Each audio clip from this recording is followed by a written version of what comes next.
जो कोर्ट का ऑर्डर है वो सन 1967 में एक कंपनी बैंकरप्ट हो गई, दिवालिया हो गई। उसका नाम था फैजाबाद डिस्टिलर्स कंपनी। अब दिवालिया होती है, सन 70 में लिक्विडेशन का ऑर्डर होता है।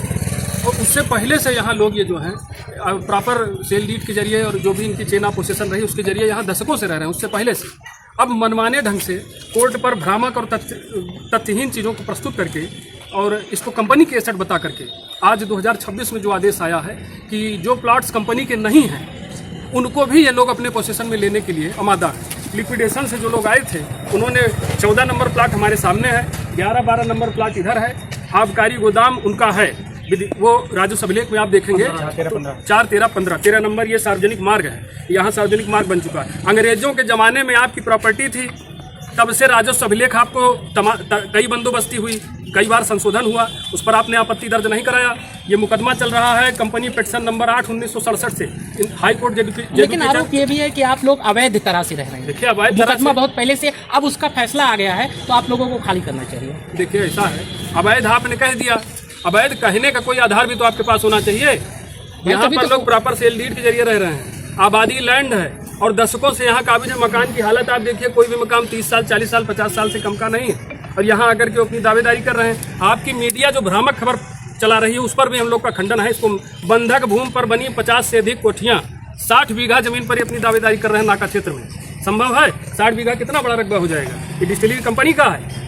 वैसे तो जो 4, 13, 15 पे डिस्टिलरी कंपनी दावेदारी कर रही है वो भी उनका नहीं है, उस पर भी उनको रेजिस्टेंस फेस करना पड़ेगा आबकारी विभाग। अच्छा ये बताइए कितने परिवार प्रभावित हो रहे हैं? लगभग 50 परिवार यहाँ प्रभावित हैं। और हम लोग आज जो कार्यक्रम है आप लोगों के माध्यम से हम लोग डीएम साहब को सामूहिक रूप से जो लोग प्रभावित हैं एक रिप्रेजेंटेशन दे रहे हैं कि साहब जिस हमारा एक कमर्शियल एस्टेब्लिशमेंट है 16 तारीख को लिक्विडेशन की टीम आई, प्रशासन रहा यहाँ पे, उसको सील कर दिया।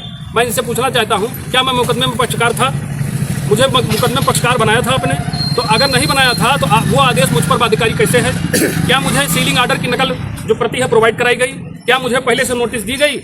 मनमाने ढंग से आप आते हैं, नेचुरल जस्टिस जो होता है प्राकृतिक न्याय के सिद्धांतों का हनन करते हुए आप जहां पाते हैं वहां नोटिस चस्पा कर देते हैं और कहते हैं जमीन हमारी है। जब मैं राजस्व अभिलेख में पड़ताल करता हूं तो उसमें देखता हूं राजस्व अभिलेख में आप कहीं नहीं, जो आपका है वही आप पाने की हैसियत में नहीं है। आप जो यहाँ के स्थानीय निवासी हैं, बोनाफाइड परचेजर हैं। इसके पहले आज आप इकट्ठा यहाँ हुए, इसके पहले कोई ज्ञापन या कोई आपने कुछ ऐसा है? ना हम मुकदमे में पक्षकार हैं, ना हमको कोई नोटिस है। सन 67 में कोई भूत पैदा हुआ, सन 26 में आकर के यहाँ चिल्लाने लगा। जी आगे की तैयारी आप लोगों की क्या है? आगे क्या मांग करते हैं? हम लोग कोर्ट पहुँच रहे हैं इस ऑर्डर को रिकॉल कराने के लिए, कोर्ट मुकदमे में हाजिर हो रहे हैं और अपना पक्ष रख रहे हैं। निश्चित हम लोग को न्याय मिलेगा। लेकिन जो आज ज्ञापन हम प्रशासन को भेज रहे हैं उसमें हमारी ये दरख्वास्त है कि जब तक ये प्रतिवेदन वहाँ पर पेंडिंग है, जब तक कोर्ट से कोई अग्रिम कोई आदेश नहीं आ जाता तो इस आदेश के आधार पर हमारे कब्जे में कोई हस्तक्षेप न करें। जी अभी किसी का सीलबंदी हुआ है, किसी का दुकान या कमर्शियल एस्टेब्लिशमेंट हमारा है, वहाँ पर अभय भाई बताएंगे, वहाँ पर 2 कंपनियों का ऑफिस है, एक एनजीओ का ऑफिस है, कैफे भी चल रहा था, उसको आपने सीज कर दिया। क्या है?